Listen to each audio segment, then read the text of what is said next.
Des milliers de voitures électriques, flambant neuves, moisissent sous la pluie, abandonnées par un marché qui refuse de les absorber. Ce spectacle désolant révèle l'ampleur d'un échec industriel sans précédent. Derrière ces images de cimetières automobiles se cache une réalité technique et économique implacable. L'Europe croule sous un stock de véhicules électriques invendables, victime d'une stratégie industrielle déconnectée de la demande réelle et des contraintes techniques. Pour comprendre cette débâcle, il faut d'abord saisir l'ampleur du phénomène, qui dépasse tout ce que l'industrie automobile a connu. Les hubs logistiques européens ressemblent désormais à d'immenses parkings saturés. Plus de 300 000 véhicules électriques attendent un hypothétique acheteur, selon les derniers chiffres portuaires officiels. Le port de Zeebrugge a même dû ouvrir 3 nouveaux sites de stationnement. Les gestionnaires portuaires confirment que jamais ils n'avaient vu une telle accumulation de véhicules neufs invendus. Cette situation n'est pas le fruit du hasard, rien de fortuit dans ce chaos industriel. Tout découle de paris industriels et politiques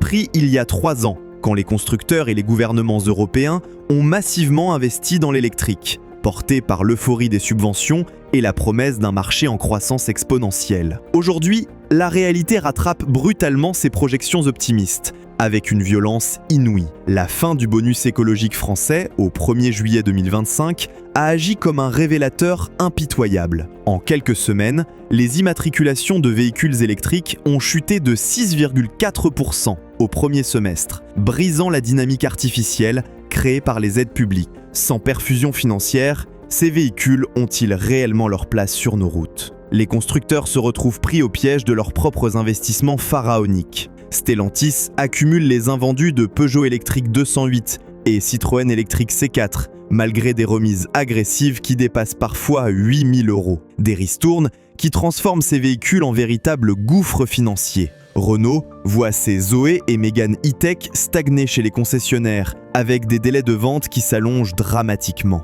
Même Tesla, pourtant leader incontesté du segment, subit une chute de 60% de ses ventes au Royaume-Uni et de 55% en Allemagne en juillet 2025. Cette crise révèle les faiblesses structurelles des véhicules électriques actuels, avec une acuité saisissante. Cette chute vertigineuse s'explique par plusieurs facteurs, techniques rédhibitoires, qui découragent massivement les acheteurs. D'abord, la dégradation des batteries lithium-ion s'avère plus rapide que prévu par tous les constructeurs. Les tests australiens menés par De Berdian en août 2025 montrent des écarts d'autonomie réels de 5% à 23% inférieurs aux valeurs constructeurs, même sur des véhicules récents. Cette perte d'autonomie, combinée à l'angoisse permanente de la panne sèche, dissuade massivement les acheteurs potentiels qui redoutent de se retrouver immobilisés. La Volkswagen ID.4, classée véhicule le moins fiable du marché américain en 2024 par Consumer Reports, illustre parfaitement cette problématique inquiétante. Batterie capricieuse, système de propulsion défaillant, interface tactile qui fige régulièrement. Autant de défauts qui transforment ces véhicules high-tech en cauchemars technologiques pour leurs propriétaires. Les rappels massifs aggravent encore la situation déjà tendue. Plus de 140 000 mini électriques rappelés mondialement fin 2024 pour risque d'incendie de batterie. 15 722 Renault 5 et Alpine A290 pour défaillance du calculateur onduleur. Sans oublier les 50 000 Toyota Corolla Cross hybride pour freinage imprévu en virage. Cette litanie de défauts mine durablement la confiance des consommateurs qui associent désormais électrique et problèmes techniques. Contrairement aux moteurs thermiques, dont la mécanique reste compréhensible et réparable par la plupart des garagistes, les véhicules électriques nécessitent des compétences spécialisées et des équipements coûteux. Quand un système de gestion de batterie tombe en panne, seuls les concessionnaires peuvent intervenir, avec des coûts qui découragent rapidement les propriétaires. Cette dépendance technique transforme chaque panne en gouffre financier. Voilà pourquoi des milliers de voitures neuves finissent par pourrir sur place dans les ports européens. Prenons le cas édifiant des premiers Volkswagen ID.3. Plus de 10 000 unités ont été parquées pendant des mois pour recevoir des correctifs logiciels manuels. Ces véhicules, pourtant neufs, sont devenus invendables le temps de résoudre leurs bugs électroniques. L'invasion chinoise complique encore la donne de manière dramatique. BYD, désormais premier constructeur européen de véhicules électriques depuis avril 2025, inonde le marché avec des modèles vendus 40 à 60% moins chers que leurs équivalents européens. Le BYD Seagull, affiché à 9 700 $ en Chine, débarque en Europe avec des technologies de batterie souvent supérieures, capacité de 150 kWh pour 929 km d'autonomie, recharge ultra rapide permettant 500 km en 10 minutes. Des performances qui pulvérisent la concurrence européenne. Face à cette concurrence déloyale, les constructeurs européens ne peuvent rivaliser sans se ruiner. Leurs véhicules, conçus sous contraintes réglementaires strictes et avec des coûts de production élevés, deviennent mécaniquement invendables. Cette réalité cruelle explique l'engorgement dramatique des zones portuaires européennes. Cette situation révèle l'échec flagrant des politiques européennes d'électrification forcée,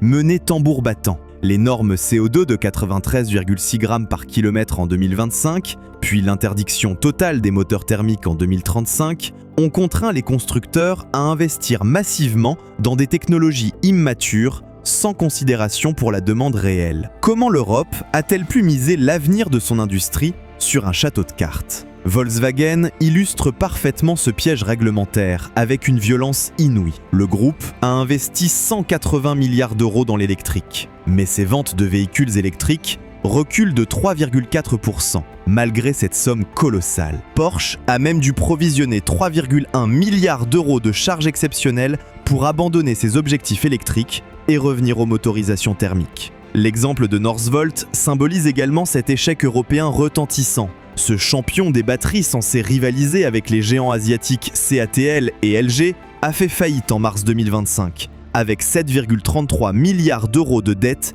pour seulement 30 millions de réserves. Cette débâcle prive l'Europe de son indépendance dans les batteries, la rendant totalement dépendante des fournisseurs chinois et coréens. Le marché de l'occasion révèle crûment cette réalité économique impitoyable. Les véhicules électriques perdent entre 30 et 60% de leur valeur en moins de 4 ans, contre 20 à 30% pour les thermiques équivalents. Les Tesla Model 3, vendus entre 43 000 et 59 000 euros neuves en 2021, se négocient aujourd'hui à partir de 25 000 euros, soit une perte de 30 à 50% en 3 ans seulement. Cette chute s'explique par l'évolution rapide des technologies, la baisse des prix du neuf et surtout la crainte justifiée de la dégradation des batteries. Un véritable cauchemar pour les premiers adopteurs de ces technologies, car remplacer une batterie hors garantie coûte entre 8 000 et 15 000 euros, soit souvent plus que la valeur résiduelle du véhicule. Cette épée de Damoclès dissuade logiquement les acheteurs d'occasion,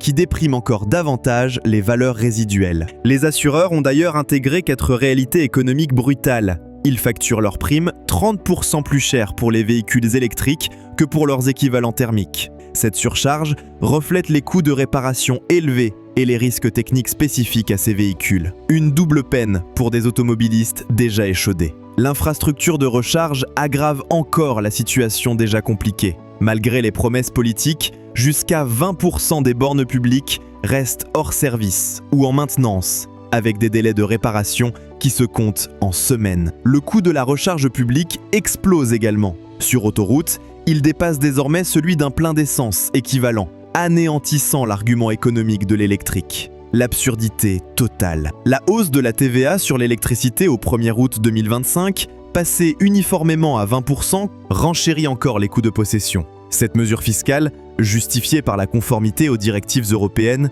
révèle le décalage croissant entre les promesses politiques et la réalité économique. L'étude Deloitte 2025 révèle que seulement 9% des Français envisagent l'achat d'un véhicule électrique, contre des taux bien supérieurs il y a encore 2 ans. Les freins principaux restent invariablement les mêmes. Coût d'achat prohibitif, durée de recharge excessive, angoisse de l'autonomie et surtout, crainte des frais de remplacement des batteries. Cette désaffection massive explique pourquoi des milliers de véhicules s'accumulent sur les parkings européens, dans un spectacle désolant. La situation devient d'ailleurs si critique que certains ports envisagent de facturer des frais de stockage aux constructeurs pour libérer de l'espace. D'autres évoquent le renvoi des cargaisons vers leur pays d'origine, faute de débouchés locaux suffisants. Cette crise révèle l'ampleur de l'erreur stratégique européenne, avec une cruauté saisissante. En imposant une transition électrique brutale, sans considération pour la maturité technologique et la demande réelle, les autorités ont créé une bulle spéculative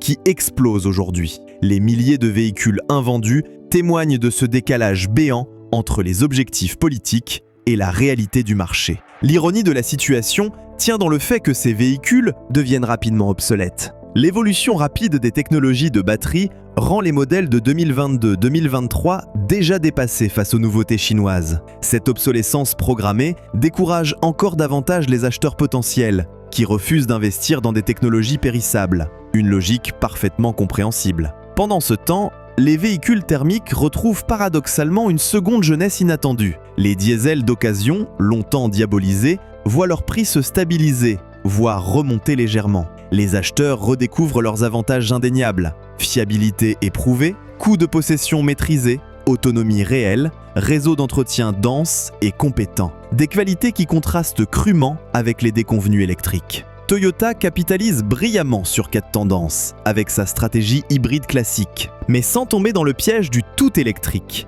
Ces hybrides classiques, techniquement matures et économiquement viables, séduisent une clientèle échaudée par les promesses non tenues de l'électrique pure, une approche pragmatique qui porte ses fruits. Cette réussite japonaise contraste violemment avec la débâcle européenne. Pendant que Volkswagen supprime 35 000 emplois et que Stellantis ferme temporairement ses usines, Toyota engrange des bénéfices records de 36,42 milliards de dollars. Cette performance valide la stratégie de diversification technologique contre le dogme électrique imposé par Bruxelles. L'accumulation de véhicules invendus symbolise donc l'échec d'une vision technocratique déconnectée des réalités industrielles et commerciales. La leçon de quelle crise est limpide. Aucune technologie ne peut s'imposer durablement contre la logique économique et les besoins réels des utilisateurs. Les véhicules électriques actuels, trop chers, pas assez fiables et contraignants à l'usage, ne correspondent simplement pas aux attentes du marché de masse. Cette réalité ne signifie pas la fin définitive de l'électrique, mais elle impose un retour à la raison indispensable. L'innovation doit servir l'utilisateur, non satisfaire des quotas bureaucratiques. La transition énergétique, si elle doit avoir lieu, ne peut réussir que par la performance et la compétitivité, non par la contrainte et les artifices financiers. Les conséquences logistiques deviennent ingérables dans tous les grands ports européens. Le port d'Anvers a dû réquisitionner d'anciens hangars industriels pour stocker les véhicules les plus fragiles, notamment ceux équipés de batteries haute capacité. Les coûts de gardiennage et de maintenance préventive explosent littéralement. Rotation périodique des véhicules pour éviter l'immobilisation prolongée, vérification des pressions de pneus, maintenance des batteries 12 volts auxiliaires. Certains véhicules nécessitent même une recharge périodique pour éviter la décharge complète de leur batterie de traction. Cette situation crée un paradoxe économique saisissant qui défie toute logique. Des véhicules neufs perdent quotidiennement de leur valeur marchande, non pas par l'usage, mais par le simple passage du temps. Les derniers modèles MG4, débarqués en septembre 2024, se négocient aujourd'hui avec des remises de 25% chez les concessionnaires belges et néerlandais, témoignant de la pression exercée par ces stocks. Les armateurs spécialisés dans le transport automobile confirment que leurs navires arrivent pleins, mais repartent souvent à vide, faute de flux inverse suffisant. Cette asymétrie commerciale révèle l'effondrement de la compétitivité européenne dans ce secteur stratégique. Pendant que les constructeurs asiatiques, notamment chinois, produisent en masse des véhicules électriques à coût maîtrisé, l'industrie européenne peine à ajuster sa production à la demande réelle. Volkswagen a ainsi réduit de 40% la production de son ID4 dans l'usine de Chattanooga. Les analystes sectoriels anticipent une aggravation de la situation pour les prochains trimestres avec un pessimisme grandissant. Les commandes fermes de véhicules électriques neufs s'établissent à leur plus bas niveau depuis 2020 et tandis que les importations programmées depuis l'Asie maintiendront la pression sur les stocks jusqu'à l'automne 2025. Cette spirale négative menace directement l'équilibre financier des importateurs et distributeurs européens. Les véhicules électriques de moins de 3 ans représentent désormais 34% de l'offre d'occasion électrique, contre 18% il y a 2 ans. Cette proportion anormalement élevée témoigne de reventes prématurées, souvent motivées par l'insatisfaction des premiers acquéreurs face aux contraintes d'usage. Les véhicules électriques d'occasion restent en moyenne 89 jours sur le marché avant vente. La revente des véhicules électriques pose également des défis techniques spécifiques, souvent sous-estimés. L'expertise de l'état des batteries nécessite des équipements coûteux et des compétences pointues, rarement disponibles chez les revendeurs généralistes. Cette laune technique décourage de nombreux professionnels, limitant encore les débouchés pour ces véhicules. En attendant qu'est hypothétique maturité technologique, des milliers de véhicules continueront de s'accumuler sur les parkings européens, monuments de métal et de plastique érigés à la gloire d'une utopie industrielle.